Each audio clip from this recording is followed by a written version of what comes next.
Hello students, welcome to Mastermind Classes. आज हम लोग आईसी बोर्ड के क्लास 11 के स्टूडेंट्स के लिए स्टार्ट करेंगे अपने बीएसटी के लेक्चर को, यानी कि बिजनेस स्टडीज़। और आज की जो हमारी क्लास है ये हमारे फर्स्ट चैप्टर की फर्स्ट क्लास है। तो हमारा जो ये आज क्लास है ये है आईसी बोर्ड के स्टूडेंट्स के लिए जो लोग क्लास 11 में है, जिनका सब्जेक्ट बिजनेस स्टडीज़ है। और हम लोग आज बिजनेस स्टडीज स्टार्ट कर रहे हैं फर्स्ट चैप्टर से। फर्स्ट चैप्टर की आज ये फर्स्ट क्लास है, ठीक है। फर्स्ट चैप्टर का नाम है हमारा business environment. So this is the first class of business studies and the first chapter of business studies and the first class of business studies for those who are in IC board. So ठीक है, चलो तो let us understand the meaning of the name of the chapter business environment. तो पहले समझते हैं कि environment का मतलब क्या होता है। एनवायरनमेंट का मतलब होता है आसपास की चीजें, हमारी सराउंडिंग, हमारा एटमॉस्फेयर, है ना। तो देखो हम लोग जिस जगह पे भी रहते हैं, हमारे आसपास की जो भी चीज़ें होती हैं उसको सराउंडिंग बोलते हैं, उसको एनवायरनमेंट बोलते हैं। बिजनेस भी एक पर्टिकुलर एनवायरनमेंट में ऑपरेट करती है। कोई भी बिजनेस हो, किसी भी तरह का बिजनेस हो, वो एक सोसाइटी का पार्ट है। It has to deal with so many different factors. हर एक बिजनेस को कई सारे फैक्टर्स के साथ डील करना पड़ता है। बिजनेस भी एक एनवायरनमेंट में ऑपरेट करता है। जैसे अगर मार्केट में कभी गवर्नमेंट ने कोई पॉलिसी चेंज कर दी, इसका इम्पैक्ट बिजनेस पे पड़ता है। कभी मार्केट में कोई कॉम्पिटिटर आ गया, इसका इम्पैक्ट बिजनेस पे पड़ता है। कस्टमर के जो टेस्ट एंड प्रेफरेंस है, कस्टमर के जो चॉइसेस है वो बदल गए, इसका बिजनेस में इम्पैक्ट पड़ता है। बहुत सारी चीज़ें हमारे आसपास में होती है जिसकी वजह से बिजनेस में इम्पैक्ट पड़ता है कि नहीं पड़ता है। तो ये सारी जो चीज़ें हैं ना जो बिजनेस को इम्पैक्ट करते हैं, इसे ही बोलते हैं फैक्टर्स अफेक्टिंग बिजनेस। और इन सारे फैक्टर्स को मिलाकर जो ओवरऑल जो एक एनवायरनमेंट क्रिएट होता है उसको बोलते हैं बिजनेस एनवायरनमेंट। तो बिजनेस एनवायरनमेंट मतलब business environment means the surrounding of the business, the atmosphere of the business in which business operates. और बिजनेस एनवायरनमेंट में देयर आर मल्टीपल फैक्टर्स जो बिजनेस के एक्टिविटीज को, ऑपरेशंस को अफेक्ट करते हैं, ठीक है। चलो अब ये मैंने सिंप्लिसिटी से मैंने समझाने के लिए बताया। अब एक काम करते देखते हैं कि बुक में क्या लिखा है, ठीक है। चलो एक मिनट, जस्ट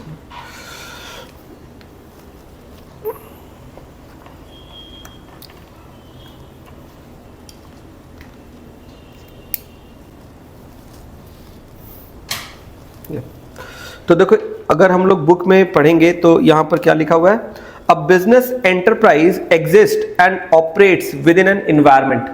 हर एक बिजनेस एंटरप्राइज जो है ये एक बिजनेस एनवायरनमेंट में एग्जिस्ट करता है और ऑपरेट करता है, consisting of economic, social, cultural, political, legal and technological forces. यानी कि कोई भी बिजनेस है वो जिस सिचुएशन पे ऑपरेट कर रहा है, कोई भी बिजनेस है वो किस कंडीशन पे, किस सिचुएशन पे ऑपरेट कर रहा है, उसके पीछे बहुत सारे अलग अलग सिनेरियोज होते हैं, फैक्टर्स होते हैं। जैसा अभी बताया, ये factors economical, social, cultural, political, legal, कई तरह के हो सकते हैं, टेक्नोलॉजिकल, ठीक है। अब तुम सोचो कोई भी बिजनेस जिस सराउंडिंग में, जिस एनवायरनमेंट में काम करता है, उस जगह पे ये सारी चीजें उसको इम्पैक्ट करती है। क्या सारे के सारे बिजनेसेस का एनवायरनमेंट सेम होता है क्या? नो। हर एक रीजन का, हर एक कंट्री का, हर एक तरह के नेचर ऑफ बिजनेस का एनवायरनमेंट अलग होता है। तो business environment is not same for all businesses. It depends on place to place, country to country, state to state, city to city, depend करता है। एक रिमोट विलेज में जो एनवायरनमेंट है, क्या वो सिटी में एनवायरनमेंट है? नो। सिटी में जो बिजनेस एनवायरनमेंट है वो अलग है, रिमोट विलेज में या जो होता है ना इंटीरियर जगह पे कहीं पर, वहां पर एनवायरनमेंट अलग है। इसी तरह से इंडिया में जो एनवायरनमेंट है, बिजनेस एनवायरनमेंट, क्या वो बांग्लादेश, पाकिस्तान, श्रीलंका, नेपाल वैसा सेम है? नो। चाइना में, यूएस, यूके में सेम है? नो। हर कंट्री की अपनी अलग एनवायरनमेंट है। तो देखो हम लोग देखते हैं कहीं पर किसी जगह पे बिजनेस बहुत अच्छा चल रहा है, किसी जगह पे बिजनेस चल नहीं रहा है। हम लोग सोचते हैं कि यार ऐसा क्यों है, किसी जगह पे तो बिजनेस बहुत अच्छा चलता है, किसी जगह पे चलता नहीं है। जैसे हम लोग अगर इंडिया के हिसाब से बात करें, within West Bengal we see there is no industrialisation, we see no business infrastructural development. Why it is so? क्या ऐसे अपने आप ही हो रहा है? इंडिया के अंदर दूसरे और भी स्टेट्स हैं, गुजरात है, महाराष्ट्र तो खैर शुरू से ही काफ़ी इंडस्ट्रियल स्टेट रहा है, और भी कई सारे ऐसे जगह, बैंगलोर है, पुणे, हैदराबाद, धीरे धीरे करके over the period of time पिछले 10-15 सालों में इन सारे जगह में काफ़ी तरक्की हुई है। लेकिन within the state of West Bengal we do not see that kind of a development. ऐसा नहीं है कि कुछ भी नहीं हुआ है, हमारे वेस्ट बंगाल में, कोलकाता में भी बहुत सारी चीज़ें अच्छी हुई है, डेवलपमेंट हुआ है अपने लेवल पे, लेकिन कंपैरेटिवली हम लोग उतना अच्छा नहीं कर पाए। यहाँ पर जो लोग हैं इनको जॉब के लिए अलग अलग दूसरे सिटीज़ में जाना पड़ता है, दिल्ली, मुंबई, बैंगलोर जाते हैं। द पॉइंट इज दैट कि ऐसा क्यों है? क्या अपने आप ही कोई स्टेट डेवलप हो जाता है, कोई कंट्री डेवलप हो जाता है, या कोई स्टेट या कंट्री अंडर डेवलप हो जाता है? नो, अपने आप नहीं होता कुछ भी। आज हम लोग देखते हैं पाकिस्तान एकदम गरीबी के हालत में चला गया, भारत इतने अच्छे कंडीशन पे चल रहा है, वर्ल्ड की 5th लार्जेस्ट इकोनॉमी बन चुका है। इंडिपेंडेंस के टाइम पे तो पाकिस्तान भारत का ही हिस्सा था, तो पाकिस्तान कोई अलग कंडीशन का नहीं था। Pakistan was a part of our country only, वो भारत का ही हिस्सा था। अपने सर्टेन रीजन के वजह से क्या हुआ, इंडिपेंडेंस के टाइम पे उन्होंने अपना अलग देश बना लिया। जब अलग देश बना लिया तो भारत और पाकिस्तान की जो कंडीशंस थी मोरलेस सेम ही थी। हालत कोई बहुत अच्छी भारत की भी नहीं थी उस टाइम पे, इंडिपेंडेंस के टाइम पे। हमारा देश भी बहुत पिछड़ा हुआ था उस टाइम पे, काफ़ी स्ट्रगल फेस कर रहा था, क्योंकि इंडिपेंडेंस के टाइम पे तो जितने भी ब्रिटिश लोग थे उन लोगों ने तो पूरा एक्सप्लॉइट कर लिया था हमारे कंट्री को, है ना। तो हम लोग बहुत अच्छे कंडीशन में हम लोग भी नहीं थे, और ऊपर से पार्टीशन हो गया, देश टूट गया, तो और भी ज़्यादा हालत ख़राब, है ना। दंगे फसाद हुए, हमारे कंट्री की जो रिसोर्सेज थे वो भी वेस्ट हुई। तो जिस टाइम पे इंडिपेंडेंस हुआ, कंट्री का पार्टीशन हुआ, 2 देश बन गए, भारत बन गया, पाकिस्तान बन गया। भारत बना नहीं, भारत तो था हमेशा से, पाकिस्तान बन गया। और उस टाइम पे, उस पर्टिकुलर पॉइंट ऑफ टाइम पे करीब करीब इकोनॉमिक कंडीशन हमारी सोसाइटी की जो थी वो एक जैसी ही थी। लेकिन over the period of time हम लोग देख सकते हैं कि हमारे देश ने काफ़ी अच्छा किया, काफ़ी तरक्की की है, काफ़ी डेवलपमेंट हुए हैं। लेकिन वहाँ पर इतने सालों में, सेम टाइम में, जितने साल में हमारे यहाँ पर तरक्की हुई उतने साल में आज भी वो लोग पीछे के पीछे रह गए। क्यों? सवाल ये है क्यों? क्या ऐसे ही कोई देश पीछे रह जाता है? ऐसे ही कोई देश तरक्की कर लेता है? No, it's not a miracle, it's not a magic. There are certain factors which are affecting the economy, which are affecting the business. तुमको समझ में आ रहा है? आज हम लोग देखते हैं दुबई पिछले कुछ सालों में इतना डेवलप कर गया, पिछले 10-20 साल 25 साल में इतना डेवलप कर गया। आज दुनिया में मतलब एक टॉप टूरिस्ट हब बन चुका है। जैसे एक ज़माने में लोग घूमने के लिए बोलते थे लंदन, पेरिस, अमेरिका, आज उस लिस्ट में दुबई का नाम आता है। किसी को घूमने जाना है तो उनके हिट लिस्ट में एक नाम दुबई का होता है। क्योंकि कैसे बना ये? पहले ऐसा नहीं था। मिडिल ईस्ट में तो कोई उतना ज़्यादा कुछ भी नहीं था। समझ में आ रहा है? रेत, रेगिस्तान, डेजर्ट, थोड़े बहुत नेचुरल रिसोर्सेज, वही क्रूड ऑयल और कच्चा तेल, ये सब। लेकिन कुछ तो ऐसा हुआ ना जिसके वजह से आखिर दुबई इतना डेवलप हो गया। वहाँ का जो सुल्तान या किंग था, उन्होंने इनिशिएटिव लिया, ठीक है। वहाँ के जो शेख है, वहाँ के जो किंग है, जिनको किंग बोलते हैं हम लोग वहाँ पर, तो उन्होंने देखा कि हमारे देश में जो ये क्रूड ऑयल है, जो नेचुरल रिसोर्सेज है, ये धीरे धीरे करके डिप्लीट हो रहे हैं। मतलब हम लोग उनको एक्सट्रैक्ट कर रहे हैं, समय के साथ ये खत्म हो रहे हैं। देखो, कोई भी नेचुरल रिसोर्सेज का तो लिमिटेड क्वांटिटी होता है ना। जमीन के अंदर जो माइंस है, सपोज गोल्ड माइन हो या कोल का माइन हो या आयरन ओर का माइन हो, किसी भी चीज का माइन हो, तो वो जो माइन है उसको अगर एक्सट्रैक्ट करेंगे कंटिन्यूसली तो इट विल गेट डिप्लीटेड। ऐसा तो नहीं जिंदगी भर चलता रहेगा। तो मिडिल ईस्ट में, दुबई वगैरह में भी उन लोगों ने क्या देखा, वहाँ जो कंट्री के जो किंग थे उन्होंने देखा कि भाई हमारे कंट्री की जो रिसोर्सेज है, ये रिसोर्सेज तो धीरे धीरे करके खत्म हो रही है। हमारे जो नेचुरल रिसोर्सेज है, जो क्रूड ऑयल जिसको कच्चा तेल बोलते हैं, जिससे पेट्रोलियम वगैरह बनता है, ये धीरे धीरे करके क्या हो रही है, एक्सट्रैक्ट हो रही है, डिप्लीट हो रही है। तो आने वाले 50 साल 100 साल में तो हमारे देश में भुखमरी आ जाएगा। क्योंकि जब तक देश में कच्चा तेल है, जब तक क्रूड ऑयल है, तब तक तो खैर बहुत पैसा है। क्यों? क्योंकि तेल एक ऐसा चीज है ना जिसका पूरी दुनिया में डिमांड है, पेट्रोल, डीजल, सबका पूरी दुनिया। तो जिस कंट्री के पास तेल होता है, तेल in the sense crude oil, वो तो कभी गरीब नहीं हो सकता, क्योंकि उनका क्रूड ऑयल पूरी दुनिया में बेचेंगे, अच्छे खासे प्राइस पे बिकता है, काफ़ी डिमांड है, तो उनके पास तेल है तो पूरी दुनिया में बेचेंगे। लेकिन ये कब तक चलेगा? जब तक आपके पास क्रूड ऑयल का रिसोर्सेज है। जब क्रूड ऑयल खत्म हो जाएगा फिर तो आपकी हालत खराब हो जाएगी। तो उन्होंने क्या सोचा कि चलो जब तक हमारे पास ये क्रूड ऑयल है, धीरे धीरे करके इसको एक्सट्रैक्ट कर रहे हैं, इससे पैसा कमा रहे हैं, इस पैसे को ना दूसरे चीज में लगाते हैं। कंट्री को डेवलप करने पे लगाते हैं, ताकि जब तक ये हमारा क्रूड ऑयल खत्म होगा, धीरे धीरे करके रिसोर्सेज एक्सप्लॉयट होंगे, सारा क्रूड ऑयल हम लोग एक्सट्रैक्ट कर लेंगे, डिप्लीट हो जाएगा सारा का सारा मेरा, तब तक हम लोग एक दूसरा प्लेटफॉर्म क्रिएट कर लेंगे, दूसरा रिसोर्सेज क्रिएट कर लेंगे। आज दुबई इतना अच्छा डेवलप हो गया है कि दुबई में टूरिज्म से बहुत पैसे आते हैं, दुबई में रियल एस्टेट से बहुत पैसे आते हैं, लोग वहां पर apartments, villa, shops, business houses, दुनिया भर के इन्वेस्टमेंट कर रहे हैं। तो अब आने वाले मान लो 10-20 साल 25 साल में अगर दुबई का पूरा तेल खत्म हो गया, तुमको लग रहा है दुबई क्या गरीब हो जाएगा? नो, बाय द टाइम उसका पेट्रोलियम खत्म भी हो जाएगा ना, पूरा मान लो उसने अपना नेचुरल रिसोर्सेज पूरा एक्सट्रैक्ट कर लिया, जितना भी उसके पास क्रूड ऑयल वगैरह है वो सब उसने पूरा निकाल लिया, पूरा डिप्लीट हो गया, खत्म हो गया, एग्जॉस्ट हो गया, तो कोई फर्क नहीं पड़ता, उसका नेचुरल रिसोर्स एग्जॉस्ट भी हो जाएगा, खत्म भी हो जाएगा, फिर भी तब तक उसने अपना alternative source of income create कर लिया। दुनिया भर से टूरिस्ट आ रहे हैं, घूम रहे फिर रहे, इतना ट्रैवलिंग टूरिज्म बढ़ रहा है, रियल एस्टेट बढ़ रहा है, तो एक सोर्स ऑफ इनकम मेरा बंद होगा तो दूसरा सोर्स ऑफ इनकम मेरा चालू है। ऐसा क्यों पॉसिबल हुआ? क्योंकि उनके किंग का वैसा विजन था।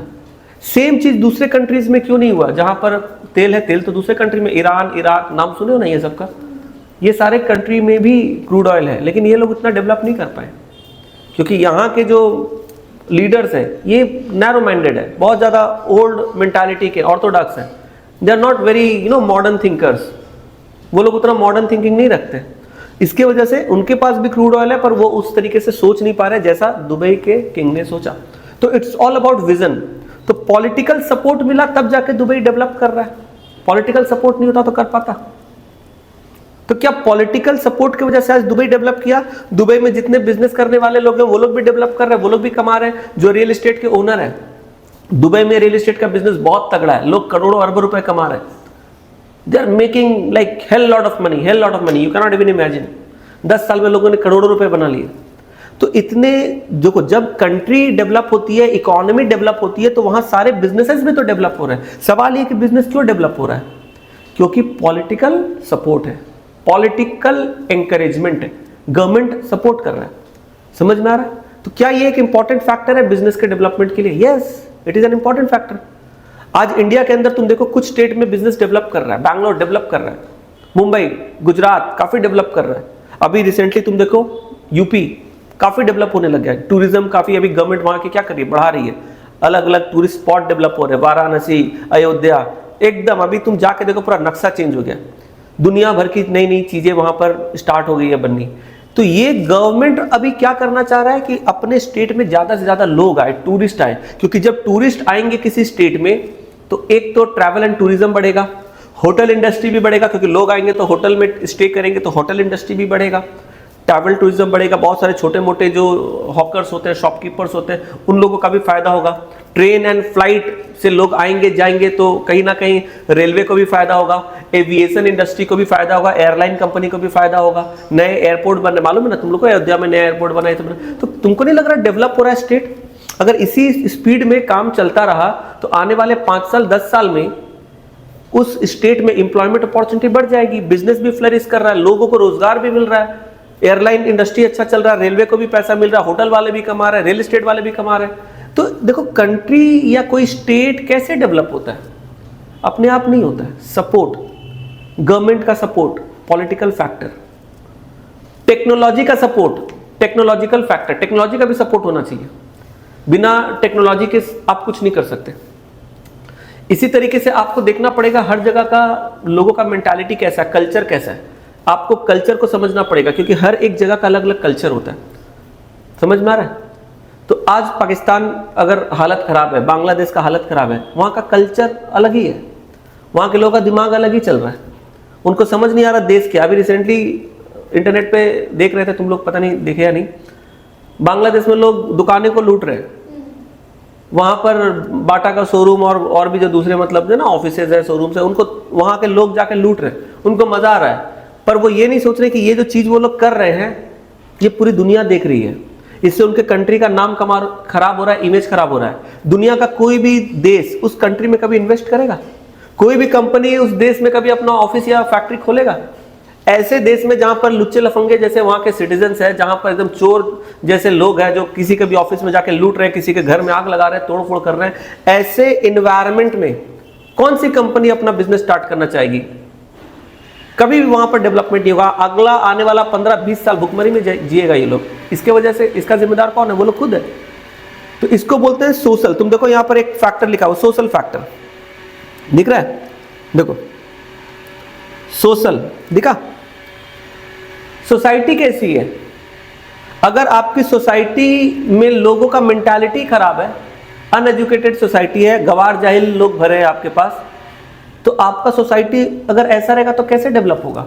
हम लोग जब वेस्टर्न कंट्री में जाते हैं, यूएस, यूके, ये सब में, तो जाके बहुत तारीफ करते हैं, देखो भाई यहाँ पर कितना सफाई है, कितना डेवलपमेंट है, कितना साफ सुथरा सड़क है, एकदम। अपने देश में वापस आते तो बस उसी का गुणगान करते रहते हैं, देखो अमेरिका इतना अच्छा है, लंदन इतना अच्छा, ऐसे बोलते हैं ना। पर हमारे देश में कचरा कौन फैला रहा है? हमारे ही देश के लोग। पान खाकर जहाँ तहाँ थूक देंगे, कहीं पर भी खड़े होकर वहाँ पर टॉयलेट पेशाब कर देंगे। तो ये सारा जो चीज़ है ये कौन कर रहा है? हम ही लोग अपने देश को खराब कर रहे हैं, गंदा कर रहे हैं, और हम ही लोग बुराई भी करते हैं हमारे देश का, और दूसरे देश को बोलते हैं भाई साफ। वहाँ पर क्यों साफ है? क्योंकि वहाँ के लोग अपने देश को साफ रखते हैं, हम लोग नहीं रखते हैं। हम लोग कहीं भी घर से कचरा फेंक देते हैं, कोई भी चिप्स का पैकेट खा के रास्ते में रैपर फेंक देते हैं, ये तो हम ही लोग करते हैं, हमारे जैसे ही लोग करते हैं। तो ये जो है ना, इसी को बोलते हैं सोसाइटी, कल्चर। तुम देखो नेक्स्ट फैक्टर क्या है? कल्चर। लोग कितने सिविलाइज्ड हैं, कितने कल्चर्ड है, ये मैटर करता है। अगर लोग ही अनकल्चर्ड हैं, उनको फर्क ही नहीं पड़ता देश का क्या हालत हो रहा, सोसाइटी का क्या हालत हो रहा, वो अपने मस्त अपने जिंदगी में जो जैसे चल रहा है, तो ऐसा सोसाइटी कभी डेवलप नहीं करेगा, ऐसा इकोनॉमी कभी डेवलप नहीं करेगा, ऐसा स्टेट या कंट्री कभी डेवलप नहीं करेगा, और ऐसे जगह पे बिजनेस भी कभी डेवलप नहीं करेगा। तो बिजनेस डेवलप कहां पर करता है? बिजनेस ऐसे सोसाइटी, ऐसे इकोनॉमी में डेवलप करता है जहां पर हर कुछ बढ़िया होता है, सोसाइटी अच्छा है, सोशल कल्चर अच्छा है ना, इकोनॉमिक वैल्यूज है, पॉलिटिकल सपोर्ट। देखो यहाँ पर एक एक चीज है, political support, political, legal. Legal का मतलब होता है लॉ एंड ऑर्डर, जहां पर नियम कायदे अच्छे हैं। अब कुछ कंट्री ऐसी होती है जहां पर कोई नियम कायदा ही गड़बड़ है। तो अगर देश में कानून व्यवस्था नहीं है, नियम कानून कुछ भी नहीं है, लॉ एंड ऑर्डर नहीं है, कोई भी कुछ भी उल्टा सीधा गलत सही कर रहा है, तो ऐसे में ये कंट्री कभी डेवलप करेगा? वहां पर कोई बिजनेस डेवलप करेगा? नो। तो लॉ एंड ऑर्डर होना चाहिए। Technological advancement, technological advancement. तुम देखो आज बहुत सारी ऐसी कंट्रीज है, बहुत ही छोटी कंट्री है, हिल स्टेशन, जैसे नेपाल, चलो एक एग्जांपल के लिए, नेपाल क्या है? नेपाल ज्यादातर पहाड़ी जगह पे है, हिली एरिया में है। अब वहां पर ना बहुत ज्यादा टेक्नोलॉजिकल डेवलपमेंट उतना ज्यादा नहीं हो पाया, क्योंकि वो कंट्री जो है कहीं ना कहीं फाइनेंशियली भी उतनी साउंड नहीं है, ऊपर से हिल स्टेशन में है, तो टेक्नोलॉजी और ये सब उतना डेवलपमेंट नहीं हो पाया। तो इसलिए क्या है, वहाँ के बिजनेस भी उतने फ्लरिश नहीं हो पाए। हम लोग कोई बड़ा ब्रांड जानते हैं जो नेपाल का ब्रांड है? कोई ऐसा बड़ा ब्रांड दुनिया में जो नेपाल का ब्रांड है? कोई पाकिस्तान का बड़ा ब्रांड जानते हैं? पाकिस्तान का ब्रांड है? बांग्लादेश का, अफगानिस्तान का? नहीं जानते। हम लोग जानते नहीं, ये लोग ब्रांड ही नहीं बना पाए कुछ आज तक। श्रीलंका का कोई, अब मैं ऐसा नहीं बोल रहा हूं कि कुछ भी नहीं होगा, मैं भी शायद इक्का दुक्का गिने चुने कुछ होंगे, but normally they have no such big brand. लेकिन जितने भी बड़े ब्रांड हैं सारे यूएस के हैं, यूके के, यूएस के, जर्मनी के, फ्रांस के, पेरिस के। हम लोग है ना, कोई पेन लेके आते बोलते देखो ये जर्मनी का पेन है, ये पेरिस का परफ्यूम है, बोलते हैं ना अरे ये बैग ये तो यूएस का ब्रांड है, पोलो, गुची, ये वो है ना तना, है ना। तो जितने भी चीजें हैं आखिर ये डेवलप कंट्री में क्यों हो रही है भाई? ये बड़े बड़े ब्रांड्स, ये करोड़ों मिलियन की जो कंपनी, ये सारे बड़े कंपनी में क्यों बन रही है? हमारे देशों में क्यों नहीं हो रहा है? इंडिया में भी है, खैर हमारे देश में भी ग्लोबल ब्रांड्स हैं। टाटा वेरी बिग ब्रांड है ना, सब लोग जानते हैं टाटा। रिलायंस खैर है, टीवीएस, बजाज, इनके जो मोटरसाइकिल है, व्हीकल्स है, दूसरे कंट्री में भी बिकते हैं। हाँ, बहुत सारे। तो आज के टाइम पे इंडिया इज ऑल्सो जनरेटिंग, उतने ज्यादा नहीं है पर इंडिया में भी काफी अच्छे ग्लोबल ब्रांड्स हैं, लेकिन उतने ज्यादा नहीं है, अभी और डेवलप करना है इंडिया को, ठीक है। But the point is that कि आखिर क्यों किसी कंट्री में बड़ी बड़ी कंपनी बन रही है, माइक्रोसॉफ्ट, गूगल, ये एक ही कंट्री में सारी बन रही है, हमारे देश में क्यों ऐसा नहीं हो रहा है? हम लोग जितना इंटरनेट का जो ब्राउजर यूज करते हैं, जो सर्च इंजन यूज करते हैं, सब बाहर का। हमारे देश में क्यों नहीं हो रहा है? रीजन है हमारे कंट्री का टेक्नोलॉजी उतना स्ट्रांग नहीं है, टेक्नोलॉजिकल फैक्टर। आज गूगल क्या है बोलो? It's a technology, search engine है। कुछ भी चाहिए आप पूछो, वहाँ डेटा सभी लोग फीड कर रहे हैं दुनिया भर से, वहाँ पर डेटा जा रहा है, वहाँ पर फीड होता है, कोई भी इंसान सर्च करता है, मिल जाता है। तो ये गूगल का जो सर्च इंजन है, ये कहीं ना कहीं एक टेक्नोलॉजी तो है एक तरीका का ना। कुछ भी नहीं पता है, आस्क गूगल। तो ये गूगल कोई कंट्री तो बना रही है ना, किसी के दिमाग में ये आइडिया आया होगा, किसी ने इसके ऊपर काम किया, किसी ने ये टेक्नोलॉजी बनाई सर्च इंजन, तब तो आज ये करोड़ों रुपए की, $1 मिलियन की कंपनी है। चैट जीपीटी बाहर बन रहा है, माइक्रोसॉफ्ट ब्राउजर सब बाहर बन रहा है। सोचने वाली बात है, ये सारी चीजें बाहर बन रही है क्योंकि बाहर के लोग रिसर्च करते हैं। फॉरेन कंट्रीज में, डेवलप कंट्री में बहुत रिसर्च होते हैं, वहाँ की गवर्नमेंट काफ़ी रिसर्च करती है, पैसा खर्चा करती है, नए नए टेक्नोलॉजी को वो लोग लेकर आते हैं। आज एआई ये सब जितना भी कुछ है, जो भी ब्रांड हम लोग सुनते हैं, सब बाहर का है। ये सारे बाहर के हैं। हम लोग जो नेविगेशन के लिए हम लोग जीपीएस यूज करते हैं, बाहर के। ये सारी चीजें हम लोग यूज कर रहे, इतना सब कुछ यूज कर रहे, सब बाहर का है। क्यों? क्योंकि उन कंट्रीज की टेक्नोलॉजी अच्छी है, इसीलिए वो कंट्री की इकोनॉमी भी स्ट्रांग है, वहां के बिजनेस भी फ्लरिश कर रहे हैं, बिजनेसमैन लोग कमा रहे एकदम। देखो फेसबुक, इंस्टाग्राम सब बाहर कमा रहे एकदम तोड़ के। तो टेक्नोलॉजी भी एक फैक्टर है। यहां पर जितनी भी चीजें हम लोग पूछ रहे, इकोनॉमिक का मतलब आपकी इकोनॉमी कैसी है, आपकी इकोनॉमी कैसी है। जैसे अफगानिस्तान पूरा पहाड़ के ऊपर बसा हुआ है, नेपाल पहाड़ के ऊपर बसा हुआ है, तो ज्योग्राफिकल लोकेशन भी उतना फेवरेबल नहीं है। प्लस इकोनॉमी मतलब गवर्नमेंट का जो फाइनेंशियल कंडीशन है, आपके पास कितना पैसा है, इकोनॉमिक पावर कितनी है। गरीब देश होते हैं तो उनके पास इकोनॉमिक पावर नहीं होती है। तो एक बिजनेस जो होता है ना, एक बिजनेस को फ्लरिश करने के लिए मल्टीपल फैक्टर्स रिस्पॉन्सिबल है। ऐसे कोई बिजनेस बन नहीं जाता, ऐसे कोई बिजनेस बढ़ नहीं जाता है। जैसे जब हम लोग एक पौधे को लगाते हैं तो बस लगा देने से, बीज बोने से पौधा नहीं बन जाता है। जब हम लोग को किसी पौधे को लगाना होता है तो पहले तो एक प्रॉपर सूटेबल सॉइल चाहिए। कई तरह के सॉइल होते हैं, प्रॉपर सूटेबल सॉइल चाहिए। किस प्लांट के लिए कैसा सॉइल इंपॉर्टेंट है वो समझना होगा। प्रॉपर सॉइल में अपने को सीड पहले डालना पड़ेगा, उसके बाद उसको रेगुलर उसका ध्यान देना होगा, पानी वानी डालना होगा, पर्टिकुलर टेम्परेचर मॉइस्चर का ध्यान रखना होगा। फिर धीरे धीरे करके जब स्प्राउट्स वहां से निकलेंगे, छोटा सा पौधा एक मिट्टी के अंदर से निकलेगा, फिर उसको ध्यान देके हर दिन समय पे पानी डालना, खाद डालना, जैसे जैसे होगा प्रॉपर केयर सब कुछ करेंगे, तब जाके महीने 2 महीने में एक छोटा सा पौधा निकलेगा।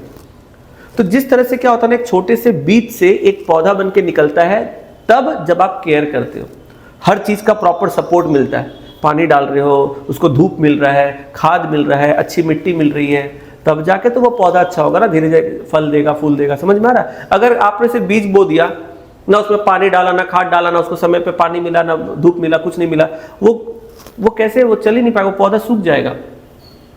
बिजनेस भी ऐसा ही होता है। एक बिजनेस जब आप स्टार्ट करते हो ना, तो कई तरह के फैक्टर्स होते हैं, आपको उनको केयर करना पड़ता है, हर तरीके से सपोर्ट देना पड़ता है, तब बिजनेस फ्लरिश करता है। तो बिजनेस में बहुत सारे फैक्टर्स होते हैं, ये सब अगर अच्छे रहेंगे ना, पॉलिटिकल फैक्टर अच्छा है, इकोनॉमिकल फैक्टर अच्छा है, लीगल एनवायरनमेंट अच्छा है, टेक्नोलॉजिकल सपोर्ट अच्छा है, सब कुछ अगर अच्छा है, तब जाके बिजनेस काफी अच्छा परफॉर्म कर पाता है, बिजनेस काफी अच्छा ग्रो कर पाता है। तो ये जितने भी फैक्टर्स है ना, ये सबको मिला के क्या बोलते हैं? Business environment. बिजनेस एनवायरनमेंट का मतलब एक ऐसा एनवायरनमेंट जो बिजनेस के लिए बहुत ही अच्छा है। तो बिजनेस एनवायरनमेंट का मतलब जिस सराउंडिंग में बिजनेस काम करता है, जिस एनवायरनमेंट में वो बिजनेस काम करता है, उसको क्या बोलते हैं? Business environment. और ये जितने भी चीजें हैं ना, ये सब फैक्टर्स हैं, इनको क्या बोलते हैं? फैक्टर्स। फैक्टर्स मतलब ये वो चीजें हैं जो बिजनेस को अफेक्ट करती है। तो ये ऊपर तो हम लोग को समझ में आ गया। तो देखो यहाँ पर आगे क्या बोल रहा है, देखो मैं अंडरलाइन कर रहा हूं, ध्यान से देखना। All these forces influence the functioning of business. दिखा, बोल रहा है ये सारे फोर्सेस जो है, कौन से सारे फोर्सेस? इकोनॉमिक, सोशल, कल्चरल, ये जितने भी चीजें हैं, ये सब बिजनेस के फंक्शनिंग को इंपैक्ट करते हैं, इन्फ्लुएंस करते हैं इन वन वे और द अदर। इन्हीं को हम लोग क्या बोलते हैं? They constitute the environment of the business. इसी को हम लोग एनवायरनमेंट ऑफ द बिजनेस बोलते हैं। समझ में आया सबको? बिजनेस एनवायरनमेंट का मतलब बिजनेस के सारे ये जितने भी फैक्टर्स है ये, ठीक है। अब आगे देखो क्या बोला जा रहा है। अब इसको और अच्छे से थोड़ा मीनिंग वगैरह नीचे लिखा हुआ है, क्या बोला जा रहा है देखो। मीनिंग, द टर्म बिजनेस, अब देखो ये यहां से इंपॉर्टेंट है, हाँ, the term business environment refers to all forces, forces मतलब जितने भी फैक्टर्स हैं, ऑल फोर्सेस फैक्टर्स, ओहो पेंसिल की बैटरी ड्रेन हो गई, कोई बात, all factors and institutions which are internal और external to a business and beyond its control. इसका मतलब क्या हो रहा है कि कोई भी बिजनेस का जो इन्वायरमेंट होता है ना, इसका मतलब क्या है, it refers to all factors.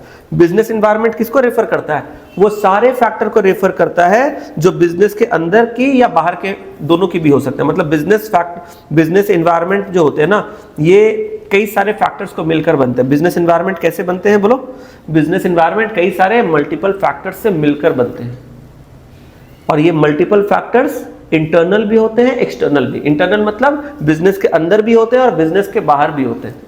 तो what is the meaning of business environment, देखो स्टार्टिंग में क्या लिखा है, the term business environment refers to all factors, all factors या ऑल फोर्सेस, बात एक ही है।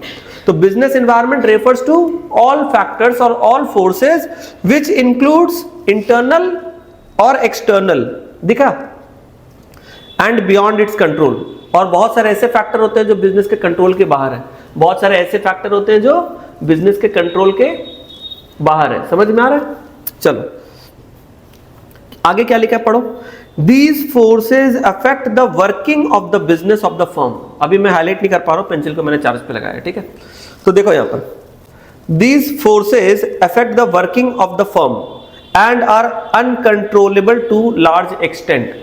ये जितने भी फोर्सेस होते हैं ना, ये बिजनेस के वर्किंग को अफेक्ट करते हैं और काफी हद तक क्या होते हैं, अनकंट्रोलेबल। काफी हद तक क्या होते हैं, अनकंट्रोलेबल होते हैं। क्लियर है? चलो, the firm has to deal with these factors effectively to be successful in the long run. बोल रहा है कि फर्म का मतलब होता है बिजनेस, तो business has to deal with this factor, business को इन सारे फैक्टर के साथ डील करना पड़ता है। क्यों डील करना पड़ता है, to be successful in the long run, आगे जाके भविष्य में सक्सेसफुल होने के लिए इन सारे फैक्टर के साथ आपको डील करना पड़ेगा। यानी इकोनॉमी में क्या चल रहा है, पॉलिटिकल एनवायरनमेंट में क्या चल रहा है, टेक्नोलॉजी में क्या चल रहा है, तभी आप लॉन्ग टर्म में क्या हो पाओगे, सक्सेसफुल। यही बोल रहा है, firm has to deal with this factors effectively to be successful in the long run. जो कंपनी लॉन्ग टर्म में अच्छा चलती है, लॉन्ग रन मतलब लॉन्ग टर्म में अच्छा चलती है, वो इन सारे फोर्सेस को डील करती है। जैसे तुम देखो, रिलायंस कंपनी जियो जब लेकर आई थी, तो उन्होंने क्या किया, उन्होंने देखा कि उस टाइम पे जितनी भी दूसरी टेलीकम्युनिकेशन कंपनी थी, वो सभी कॉल और एसएमएस पे ज़्यादा फोकस करती थी। रिलायंस जियो ने आके क्या किया, उसने सीधा इंटरनेट पे फोकस किया। वो बोला कि कॉल और एसएमएस तो सभी दे रहा है, इंटरनेट उस टाइम पे कोई कंपनी नहीं दे रहा था। तो इसने क्या किया, 4G उस टाइम पे 4G उसने लॉन्च किया और फ्री कर दिया। तो जिस टाइम पे सारी कंपनीज वॉइस कॉल और एसएमएस के ऊपर अपना बिजनेस कर रही थी, रिलायंस जियो ने क्या किया, सीधा 4G स्पेक्ट्रम लगाया, सब जगह 4G का टावर लगाया, फ्री में सिम देना स्टार्ट किया, फ्री में इंटरनेट देना स्टार्ट किया। यानी कि उसने ऐसे चीजों के ऊपर फोकस किया जो उस टाइम पे कोई नहीं कर रहा था।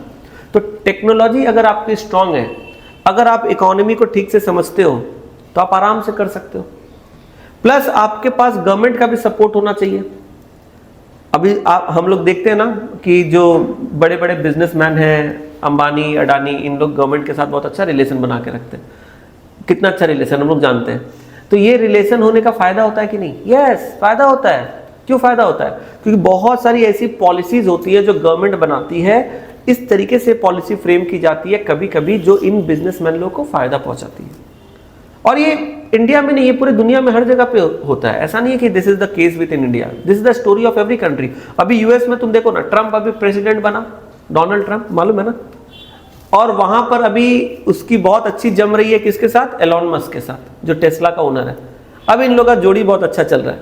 तो जो टेस्ला का जो ओनर है, स्पेसएक्स का जो ओनर है Elon Musk, we all know that, Twitter का भी ओनर है।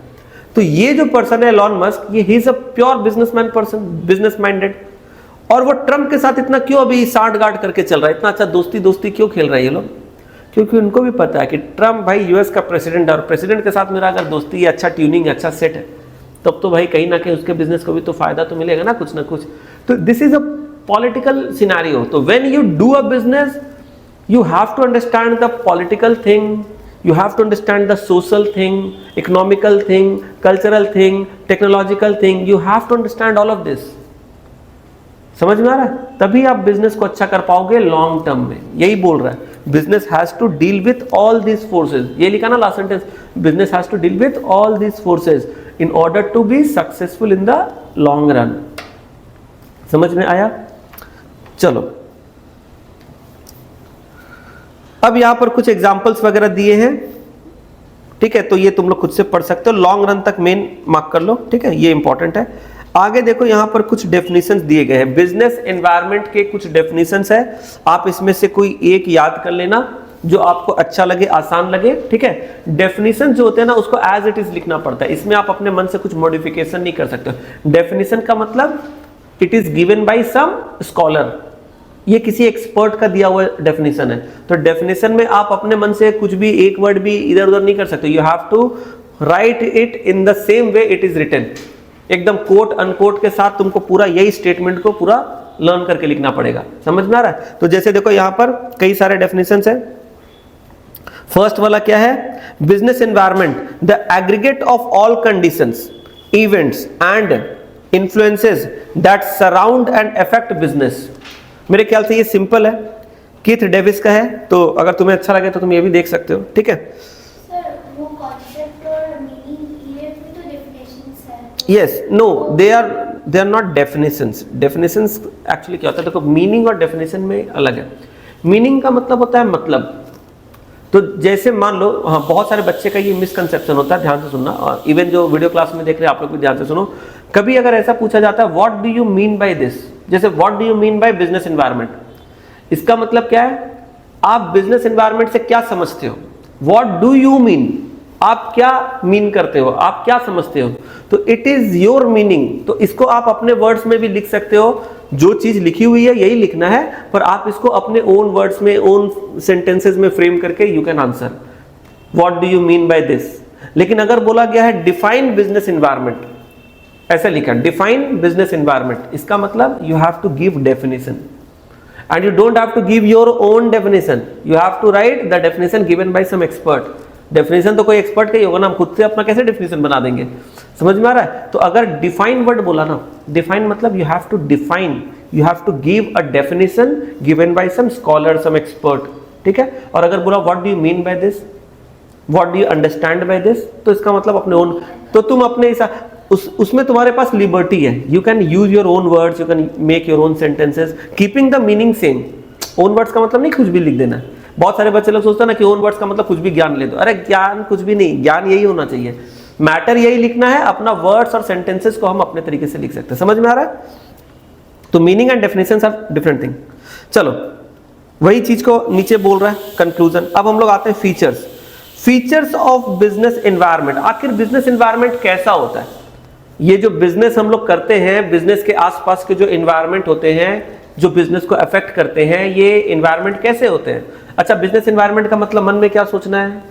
मन में सोचना है वो सारे फैक्टर्स जो बिजनेस को अफेक्ट करते हैं, वो सारे फैक्टर्स जो बिजनेस को अफेक्ट करते हैं उसी को मिलाकर बोलते हैं बिजनेस एनवायरनमेंट। तो business environment is nothing but all those factors putting together which are affecting business, ठीक है। तो बिजनेस को अफेक्ट करने वाले सारे फैक्टर्स को मिला के क्या बोलते हैं? Business environment. तो अब ये कैसे होते हैं? कैसे होते हैं? फीचर्स बताओ कैसे होते हैं। पहला, डायनेमिक होते हैं। डायनेमिक मतलब जो बदलता रहता है, जो एक समान नहीं रहता है, which is not static. Dynamic का ऑपोजिट क्या होता है? स्टैटिक। स्टैटिक मतलब which is constant, does not change, और डायनेमिक मतलब विच चेंजेस विथ टाइम, ठीक है। तो क्या लिख रहा है देखो, business environment is not static but keeps on changing from time to time. Most forces in business environment are dynamic. तो तुम्हें ना ये हेडिंग याद रखना है, जब भी एग्जाम में अगर मान लो फीचर्स पूछा जाएगा तो तुम्हें ये सारे कीवर्ड्स जो हेडिंग से वो याद रखना है। अंदर का जो सेंटेंस है वो तो तुम खुद से भी फ्रेम करके लिख दोगी। बिजनेस एनवायरनमेंट इज डायनेमिक, ये नहीं लिख पाओगे क्या? इसमें कुछ ऐसा रॉकेट साइंस थोड़ी है कि business environment is dynamic, it keeps on changing, ये सब तो लिखना बच्चा का खेल है। तो you just have to learn the headings, the key points and उसके अंदर के जो चीजें हैं वो थोड़ा बहुत याद करो, थोड़ा बहुत अपने से बना के लिखो। देखो ये सारे जो थ्योरी सब्जेक्ट्स होते हैं ना, इसको बहुत ज्यादा लर्न करने पे फोकस मत करो, इसमें एक्स्ट्रा एफर्ट और एक्स्ट्रा टाइम जाएगा। You don't need to mug up each and every single word and sentences. You try to learn important headings and keywords, that's it. बाकी अपने वर्ड्स में लिख दो। समझ में आ रहा है? ये स्मार्टनेस थोड़ा डेवलप करना पड़ेगा, राइटिंग स्किल थोड़ा ठीक होना पड़ेगा। तो क्या लिखा है डायनेमिक में? Business environment is not static but keeps on changing from time to time. ये टाइम टू टाइम बदलता रहता है। आगे बोल रहा है most forces in business environment are dynamic. जितने भी मोस्ट फोर्सेस सब डायनेमिक है। रिलेटिव, रिलेटिव का मतलब क्या होता है? ये जगह जगह के हिसाब से बदलते हैं। बिजनेस एनवायरनमेंट जगह जगह के हिसाब से प्लेस टू प्लेस वैरी करते हैं। अभी एग्जांपल में मैंने थोड़ी देर पहले बताया था, क्या हर कंट्री की इकोनॉमी सेम होती है? हर कंट्री के बिजनेस एनवायरनमेंट सेम होते हैं? अभी मैंने एग्जांपल दे रहा था मैं, Pakistan, Bangladesh, India, Germany, France, China, हर कंट्री की अपनी अलग बिजनेस एनवायरनमेंट है, हर किसी की अपनी अलग इकोनॉमी है। वही चीज बोल रहा है रिलेटिव। बिजनेस एनवायरनमेंट, देखो point number 2, business environment is a relative concept as it differs from country to country. Business environment country to country differ कर रहा है। इंडिया का जो बिजनेस एनवायरनमेंट है वो डिफरेंट है, यूएस यूके का, जर्मनी फ्रांस का डिफरेंट है, चाइना का अलग है, श्रीलंका का अलग है। समझ में आ रहा है? हर कंट्री का अलग है। And even from one region to another within the same country. बोल रहा सेम कंट्री के अंदर भी रीजन टू रीजन भी ये डिफर करता है। एक रीजन में अलग है, दूसरे रीजन में अलग है। क्या हमारे कंट्री में, भारत में सारे रीजन का बिजनेस एनवायरनमेंट एक जैसा है? नहीं। Even within the same country to country तो डिफर करता ही है। सेम कंट्री के अंदर रीजन टू रीजन भी डिफर करता है। कुछ रीजन में बिजनेस बहुत बढ़िया हो रहा है, कुछ स्टेट में हम लोग देखते हैं काफी अच्छा काम चल रहा है, लोग अच्छा काम कर रहे हैं, एम्प्लॉयमेंट है, बिजनेस फ्लरिश कर रहा है, और कुछ स्टेट काफी पिछड़े हैं, बंगाल है, बिहार है, ये सब एकदम पीछे चल रहा है। क्यों चल रहा है? बहुत सारे रीजन है। One of them is political reason and other reason also, social reason, economic reason, बहुत सारे रीजन है। तो कुछ तो ऐसे कारण है ना जिसके वजह से ये राज्य पीछे है, कुछ दूसरे राज्य आगे हैं। जो आगे है उसके पीछे भी कुछ कारण है, जो पीछे है उसके पीछे भी कुछ कारण है। कोई अपने आप से आगे नहीं हो गया, कोई अपने आप से पीछे नहीं हो गया। जो आगे बढ़ा कुछ कारण से बढ़ा, जो पीछे रह गया कुछ कारण से पीछे रह गया। तो all those things happened because of some reason. कुछ ना कुछ फैक्टर है जिसने इफेक्ट किया है, किसी को बढ़ने में इफेक्ट किया, किसी को पीछे खींचने में इफेक्ट किया। समझ में आ रहा है? तो यही बोल रहा है कि ये कंट्री टू कंट्री भी डिफर करता है, रीजन टू रीजन भी डिफर करता है। इंटर रिलेटेड, जितने भी बिजनेस एनवायरनमेंट के फैक्टर्स है ना वो आपस में भी इंटर रिलेटेड है, यानी एक फैक्टर दूसरे फैक्टर से कनेक्टेड है। एक फैक्टर जब चेंज होता है तो उसके वजह से दूसरे फैक्टर में भी इंपैक्ट पड़ता है। ठीक है, देखो third point, different elements of business environment are closely interrelated and interdependent. जितने भी बिजनेस एनवायरनमेंट है ये सारे फैक्टर आपस में इंटर रिलेटेड है, इनका आपस में कनेक्शन है, एंड इंटरडिपेंडेंट, ये एक दूसरे पर डिपेंड भी करते हैं। एक चेंज होगा तो उसके वजह से दूसरा भी चेंज हो सकता है। समझ में आ रहा है क्या बोल रहा है? तो इंटरडिपेंडेंट मतलब एक दूसरे के ऊपर डिपेंड करते हैं। अब जैसे मान लो गवर्नमेंट ने कोई पॉलिसी चेंज की, अब गवर्नमेंट ने कोई पॉलिसी चेंज की, फॉर एग्जांपल कोई कमोडिटी है, suppose this is a commodity, इस प्रोडक्ट पे गवर्नमेंट ने टैक्स बढ़ा दिया। अगर गवर्नमेंट ने इस प्रोडक्ट पे टैक्स बढ़ा दिया, इसका दाम बढ़ गया मार्केट में, अब इसका दाम बढ़ गया तो इससे क्या होगा? लोग इसको खरीदना कम कर देंगे। दाम बढ़ जाएगा तो लोग क्या करेंगे? खरीदना कम कर देंगे, डिमांड कम हो जाएगा। तो अगर तुम सोचो गवर्नमेंट ने इसका प्राइस बढ़ा दिया, टैक्स इसमें ज्यादा लगा दिया, इसके वजह से प्राइस बढ़ गया, मार्केट में डिमांड, तो पॉलिटिकल डिसीजन की वजह से कस्टमर ने खरीदना बंद कर दिया, मार्केट का डिमांड डिक्रीज हो गया, बिजनेस को नुकसान हो रहा है। तो समझ में आ रहा है? Economy is a different thing, social is a different thing. अब बहुत सारी चीजें होती हैं, कभी मार्केट में कुछ बदल रही, एक चीज बदल रहा है उसकी वजह से दूसरा चीज बदल रहा है। समझ में आ रहा है? एक चीज की चेंज की वजह से दूसरा, इसको बोलते हैं इंटरडिपेंडेंट, इंटर रिलेटेड। चलो देखो, कॉम्प्लेक्स बिजनेस एनवायरनमेंट जो है, ये बिजनेस एनवायरनमेंट जो है ये सिंपल नहीं है, it is not very easy to understand, it is a complex concept. बहुत सारे ऐसे फैक्टर हैं जो बहुत ही आपस में कॉम्प्लेक्स स्ट्रक्चर से कनेक्टेड है। Business environment is complex because it consists of several interrelated components which keeps on changing. बहुत सारे ऐसे फैक्टर्स हैं जिनसे मिलकर बिजनेस एनवायरनमेंट बनता है, और ये सारे के सारे फैक्टर क्या हैं? बदलते रहते हैं, डायनेमिक है, कीप्स ऑन चेंजिंग, और इसीलिए बिजनेस एनवायरनमेंट क्या हो जाता है? कॉम्प्लेक्स हो जाता है। ठीक है, चलो, अनसर्टेन, बिजनेस इन्वायरमेंट में कब क्या बदलेगा, कब क्या होगा, पहले से कोई नहीं जानता. What will happen in the next moment? What change will take place in the next moment? No one knows. So it is highly uncertain. समझ में आ रहा है? क्योंकि no one can predict exactly what is going to happen after 6 months, after 1 year. सरकार बदल गया, नियम पूरा चेंज, पूरा पॉलिसी. अभी देखो यूएस में क्या हुआ, यूएस में जैसे नया प्रेसिडेंट आया, तुम न्यूज़ वगैरह थोड़ा बहुत सुनते होगे, सारा टैक्स चेंज कर रहा है, बहुत सारे नए नए पॉलिसी ला रहे हैं, इमाइग्रेंट्स को लेकर वो काफ़ी सारे नियम बना रहे हैं. इसके वजह से स्टॉक मार्केट क्रैश हो रहा है, इकोनॉमी में कहीं ना कहीं लग रहा है कि रिसेशन आ सकता है. कुछ ऐसा आइडिया है ये सबका? अभी तो तुम लोग काफ़ी यंग हो, बहुत ज़्यादा नॉलेज नहीं होगा, थोड़ा बहुत तो न्यूज़ सुनते होगे घर पे, या पापा सुनते होगे तो कान में जाता होगा थोड़ा बहुत. तो अभी क्या होता है ना, एक चीज़ जब बदलता है तो उसके वजह से दूसरी चीज़ें पे भी असर पड़ता है. ऐसा बात नहीं है.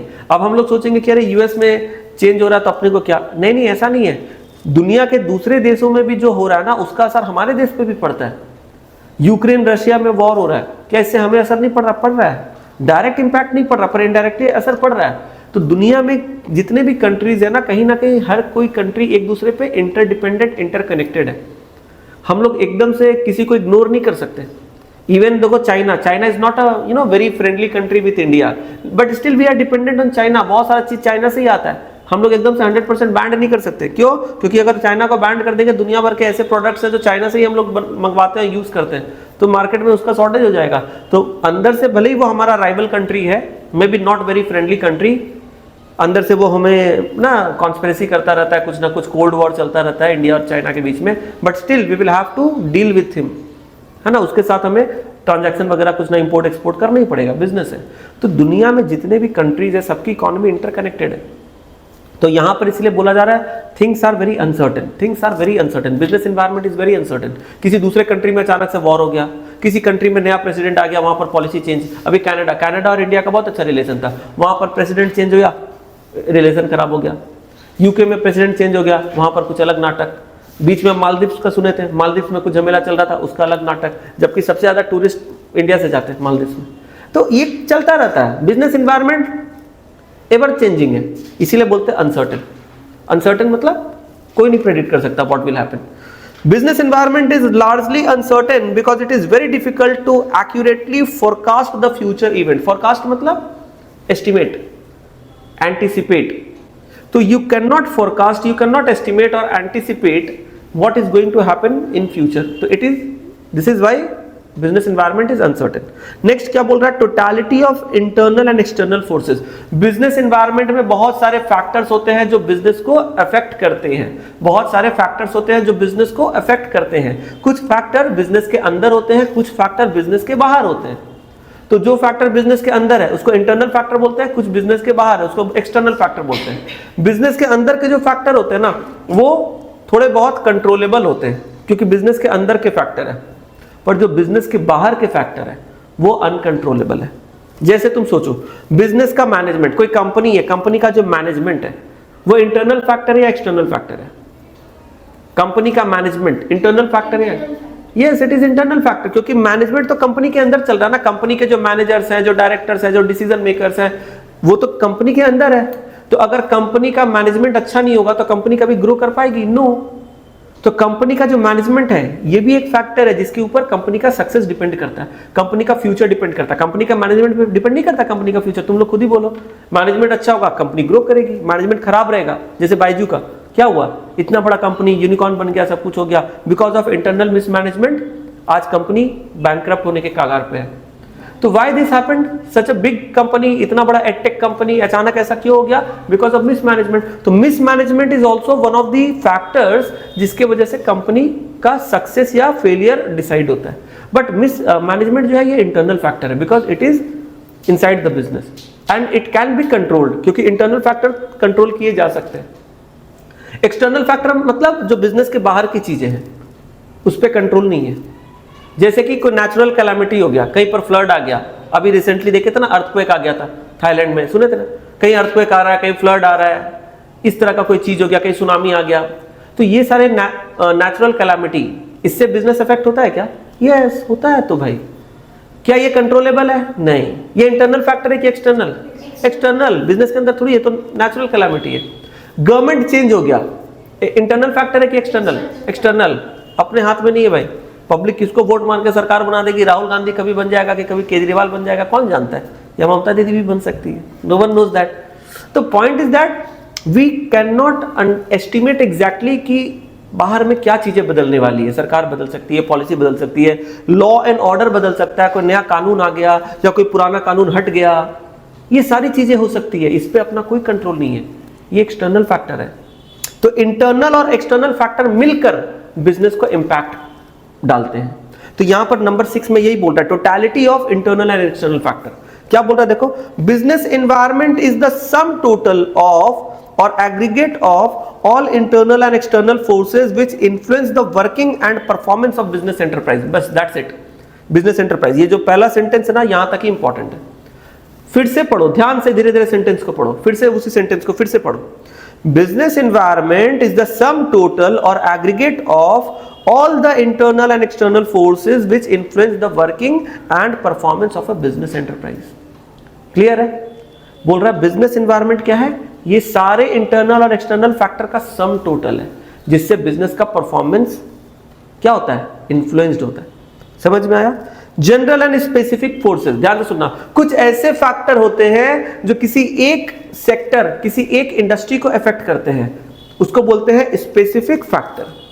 कुछ ऐसे फैक्टर होते हैं जो किसी एक इंडस्ट्री को अफेक्ट करते हैं, उसको बोलते हैं स्पेसिफिक, यानी स्पेसिफिक इंडस्ट्री को अफेक्ट कर रहा है। और कुछ ऐसे फैक्टर्स होते हैं जो सारे इंडस्ट्रीज को अफेक्ट करते हैं, उसको बोलते हैं क्या, उनको बोलते हैं जनरल फैक्टर या जनरल फोर्सेस। जैसे अगर मैंने मान लो क्लास में तुम्हें एक होमवर्क दिया, मैंने देवस्मिता को एक होमवर्क दिया कि ये particular problem you have to do it at home, so this is a specific task given to you, है ना। बाकी को मैंने नहीं बोला, मैंने एक पर्टिकुलर टास्क, एक पर्टिकुलर होमवर्क मैंने सिर्फ इसे दिया कि तुम्हें ये करके लाना है कल, तो ये स्पेसिफिक होमवर्क है। एक ऐसा हो सकता है कि मैंने एक प्रॉब्लम सभी को दिया कि ये प्रॉब्लम क्लास में सभी को करके लाना है, now this is general task given to everybody. तो स्पेसिफिक टास्क मैं किसी एक को दे रहा हूं, जनरल टास्क जो मैं सबको दे रहा हूं। इसी तरह से कुछ फैक्टर किसी एक बिजनेस को स्पेसिफिकली अफेक्ट कर रहे हैं, वो स्पेसिफिक फोर्सेज है या स्पेसिफिक फैक्टर है। और कुछ ऐसे फैक्टर जो सभी को इफेक्ट कर रहे हैं, वो जनरल फोर्सेस या जनरल फैक्टर है, सारे इंडस्ट्री को इंपैक्ट करते हैं। जैसे गवर्नमेंट की पॉलिसी जब बदलती है तो किसी एक सेक्टर पे इफेक्ट करती है या सभी को इफेक्ट करती है, तो सभी को इफेक्ट, गवर्नमेंट चेंज हो जा रहा है सभी को इफेक्ट करेगी। रिसेशन आ गया, कोविड आ गया, एक सेक्टर को इफेक्ट किया या सभी को इफेक्ट किया, सभी को इफेक्ट किया। ये सब कंट्रोलेबल था क्या? नो। समझ में आ रहा है? बिजनेस एनवायरनमेंट, चलो पढ़ते हैं। Business environment consist of, point number 7, business environment consist of both general and specific forces. General forces such as economic, social, cultural, political, legal, natural, technological. Indirectly influences, क्या लिख रहा है देखो तो, indirectly influences all business enterprise. क्या बोल रहा है? General forces indirectly influence. यहां पर ये जो पोर्शन है ना, इसको देखो मार्क करना, मैं यहां पर हाईलाइट कर रहा हूं, देखो स्क्रीन पे। General forces indirectly influence all business enterprise. ये तो जनरल फोर्सेस जो होते हैं ना, इसका नाम ही है जनरल, तो ये सभी को इन्फ्लुएंस करते हैं, सभी को अफेक्ट करते हैं। लेकिन जो स्पेसिफिक फोर्सेस होते हैं, देखो स्पेसिफिक फोर्सेस यहां पर लिखा है कहीं, स्पेसिफिक फोर्सेस आगे देखो, yes, specific forces directly influence an individual enterprise. मैंने बस की वर्ड्स को मैंने हाईलाइट कर दिया, ठीक है, पूरा का पूरा मैं यहां पर ये नहीं कर रहा हूं, मैंने सिर्फ की वर्ड्स को हाईलाइट कर दिया। देखो तो जो जनरल फोर्सेस है वो सारे इंडस्ट्रीज को इंपैक्ट करते हैं, स्पेसिफिक फोर्सेस जो होते हैं वो किसी एक इंडस्ट्री को सिर्फ इंपैक्ट करते हैं। ध्यान से देखना, देखो यहां पर जो लिखा हुआ है, देखा? पॉइंट नंबर 7 के बाद पॉइंट नंबर 8, यूनिवर्सैलिटी, यानी जो बिजनेस एनवायरनमेंट होते हैं ये पूरे दुनिया भर में कॉमन फैक्टर है। मतलब ऐसा नहीं है कि बिजनेस एनवायरनमेंट किसी एक कंट्री या किसी एक जगह पे होता है, हर जगह का अपना अपना बिजनेस एनवायरनमेंट है। तो this is a very universal concept. Business environment is universal and pervasive. ये एक यूनिवर्सल कॉन्सेप्ट है। परवेसिव मतलब इट इज एवरीवेयर, इसका इंपैक्ट हर जगह। ऐसा नहीं कि ये एक जगह पे होता है एक जगह पे नहीं होता, हर जगह बिजनेस एनवायरनमेंट होता है, ठीक है। मिनिमम तुम्हें क्या करना है, 6 पॉइंट जरूर याद करना है। एग्जाम में मिनिमम 6 पॉइंट तुमको जरूर याद करना है। 1-2 पॉइंट एक्स्ट्रा याद कर लोगी तो क्या रहेगा, बैकअप रहेगा। एग्जाम में अगर 1-2 भूल गए तो लिख पाएंगे। तो minimum 6 point by heart learn होना चाहिए, ये चीज ध्यान रखना, एवरी क्वेश्चन। ठीक है, चलो इसके बाद various stake holders. Stake holder मतलब बिजनेस के साथ जो लोग कनेक्टेड होते हैं, बिजनेस के एम्प्लॉय, बिजनेस के लेंडर, बिजनेस के शेयर होल्डर, इन्वेस्टर, ये सभी को बोलते हैं stake holder. Business environment consist of several stake holders who have a stake in the functioning और परफॉर्मेंस ऑफ द बिजनेस। जितने भी लोग जिनका बिजनेस में स्टेक है, बिजनेस में स्टेक होने का मतलब जिनका बिजनेस में कोई इंटरेस्ट है, बिजनेस के साथ जो कनेक्टेड है, उनको क्या बोलते हैं, बिजनेस में इंटरेस्ट होना। तो जितने भी लोग हैं जिनका बिजनेस में इंटरेस्ट है उसे क्या बोलते हैं, स्टेक होल्डर। तो बिजनेस एनवायरनमेंट जो है ये सारे के सारे स्टेक होल्डर से मिलकर बनता है। ये सभी business environment consist of several stake holder. Business environment में सारे स्टेक होल्डर आ जाते हैं, it consist of several stake holder. तो स्टार्टिंग के जो 7 पॉइंट्स है ना, इतना याद रखो, 6 पॉइंट 7 पॉइंट, ठीक है। लास्ट के 1-2 बस रीड कर लेना, ठीक है। चलो तो इसको यहाँ पर आज एंड करते हैं आज के क्लास को, ठीक है। इसके आगे हम लोग नेक्स्ट डे करेंगे। आज फर्स्ट क्लास है तो थोड़ा सा लाइट रखते हैं, बेसिक चीजें बस डिस्कस करते हैं, ठीक है। नेक्स्ट क्लास में इसके आगे जाएंगे। जितना भी मैंने पढ़ाया ना एक बार बुक से गो थ्रू कर लेना, ठीक है। चलो आज के क्लास को एंड करते हैं। Thank you so much, bye bye, take care.